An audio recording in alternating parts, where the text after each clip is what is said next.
اچھا کچھ چیزیں ایسی جس میں آپ کو توجہ دینی پڑے گی، یعنی ابھی تک تو یہ آپ سنتی آ رہی تھی کہ شکوک کے اوپر توجہ نہ دیں، اور کچھ میں توجہ دینی ہے. مثلا رمضان میں شک ہو رہا ہے کہ افطار کا وقت ہوا یا نہیں ہوا، تو اب یہ نہیں کر سکتے کہ توجہ نہ دو اور افطار کرو، نہیں، اب شک پہ توجہ دینی پڑے. جب تک یقین نہ ہو جائے کہ افطار کا وقت ہو گیا ہے، نہیں آپ اس کو کھول سکتے ہیں روزے کو.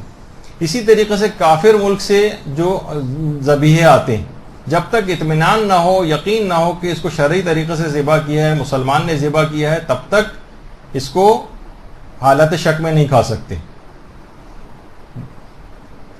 دیکھا جو لوگ کہتے ہیں اس کے اوپر لکھا ہوتا ہے کہ مثلا حلال، وہ لکھا ہونا بھی کافی نہیں جب تک کہ آپ کو یقین اور اطمینان نہ ہو کہ اسے مسلمان نے ذبح کیا، اور وہ جانور خود بھی حلال ہونا چاہیے. اسی طرح لیکن یہ چیز یعنی وہاں تو شک کی پرواہ کرنی ہے، لیکن اس شک کی پرواہ مسلمان ملک میں نہیں کرنی. مثلا آپ گوشت خریدنے جا رہی ہیں، اب آپ کو کیا پتا کہ اس نے شرائط کی پابندی کی تھی یا نہیں کی تھی. گوشت تو لٹکا ہوا ہے، ہم خرید کے لا رہے ہیں، پتہ نہیں اس نے قبلہ رخ جانور کو کیا تھا یا نہیں، پتہ نہیں اس نے بسم اللہ پڑھی تھی یا نہیں، پتہ نہیں اس نے چاروں رگیں کاٹی تھی یا نہیں، پتہ نہیں ذابح جو ہے مسلمان تھا بھی یا نہیں، ہو سکتا ہے کوئی ہندو وغیرہ نے کر دیا ہو. مسلمان ملک کے اندر اس طرح کے کوئی بھی شکائن پہ کوئی توجہ نہ دیں اور اس کو آپ حلال سمجھیں.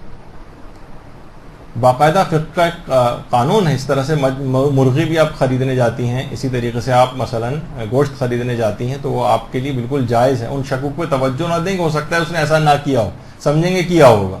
باقاعدہ ایک فقہ قانون ہے، حمل و فعل المسلم علی الصحہ. حالت شک میں مسلمان کے عمل کو صحیح سمجھیں. اسی قانون کے تحت تمام جتنے بھی قصائی جو ذبح کر رہے ہوتے ہیں اور آپ لے کر آتی ہیں وہاں سے، اس لحاظ سے ان شکوک پہ توجہ نہیں دینی آپ نے، اور ان کو حلال سمجھ کے یہ تمام گوشت اور یہ مرغی وغیرہ یہ سب خرید کے لا سکتے ہیں. لیکن یہی شک پہ توجہ دینی پڑے گی اگر یہ کافر ملک سے گوشت آ رہا ہے. اسی طریقے سے جہاں شک پر توجہ دینی ان میں ایک ہے، مثلا اگر کسی شخص کو طلاق یافتہ کسی عورت سے شادی کرنا، اب کورٹ سے کہیں سے اس کو اطلاع ملی کسی عورت سے شادی کرنے جا رہا ہے، وہ طلاق یافتہ تھی، کسی نے بتایا ارے بھائی اس کو تو مثلا کورٹ سے طلاق ہوئی. اب کورٹ سے طلاق صحیح شمار ہوتی نہیں ہے ہماری فقہ میں، وہ ابھی تک پہلے شوہری کی بیوی ہے. تو وہ یہ نہیں کر سکتا کہ بھائی اطلاع ملی ہے تو ٹھیک ہے، شکی تو ہو رہا ہے، چھوڑو اس شک پہ توجہ نہ دو اور شادی کرو. نہیں، یہاں پہ عزتوں کا مسئلہ آ گیا. یہ دوسرے شخص کی بیوی، اس سے کوئی شخص کیسے شادی کر سکتا ہے؟ اس کا امکان ہے کہ کہیں دوسرے شخص کی بیوی نہ ہو. تو تب تک اس شک میں اس کو توجہ دینی پڑے گی. جب تک اطمینان نہ ہو جائے کہ طلاق صحیح ہو تب تک اس سے شادی نہیں کر سکتا. اسی طریقے سے طواف کے جو چکر ہیں اس کے اندر شک پر توجہ دینی ہوتی، اس میں نظر انداز نہیں کر سکتے. مثلا اگر ہے کہ پتہ نہیں میرا چھٹا ہے یا ساتواں، آپ نے کہا چلو جو بھی ہو ایک اور کر لیتے ہیں، کیا ہوگا کمی ہوگی تو وہاں پوری ہو جائے گی؟ نہیں، آپ کو پکا پتہ ہونا چاہیے ورنہ طواف جو ہے وہ باطل ہو جائے گا. شک طوافوں کے چکر کے اندر مکمل ہونا چاہیے. اسی طریقے سے رامی جمارات کے لیے جا رہے ہیں، اب پتہ نہیں اتنے سارے کنکر، ہمیں نہیں پتہ چلا کہ ہمارا کنکر کہاں جا کر لگ رہا ہے. تو جب تک اطمینان نہ ہو تب تک کنکر مارے جا سکتے ہیں. جب آپ کو اطمینان ہو جائے کہ اب 7 کا کنکر یقینی طور پر دیوار تک جس جگہ تک لگنا چاہیے وہ لگ گئے ہیں، تب تک آپ کو توجہ شک کے اوپر دینی پڑے گی. اور جب تک اطمینان نہ ہو جائے 7 کا عدد پورا ہونے کا، تب تک کنکر مارنے پڑیں گے. تو یہ سارے فقہی قوانین.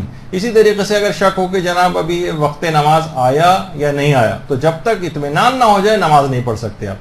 بہت سے لوگ کہتے ہیں بھائی 5 منٹ بعد ہی جو ہمیں نکلنا ہوتا ہے، تو ہم ایڈوانس میں 5 منٹ پہلے اگر فجر کی نماز پڑھ کے نکل جائیں تو یہ ممکن نہیں جب تک اطمینان نہ ہو. اسی طریقے سے مثلا شعبان کے روزوں کا بھی ہے کہ 30 سے شعبان ہے آج یا اول رمضان، تو اگلے دن اس شک کی حالت میں رمضان کی نیت سے روزہ رکھنا حرام ہوتا ہے. اب وہ آپ کو فقہی طور پر، لیکن اگر یہی شک 30 رمضان کے اندر ہو کہ آج 30 رمضان ہے یا پہلی شوال، اس دن روزہ رکھنا واجب ہوتا ہے.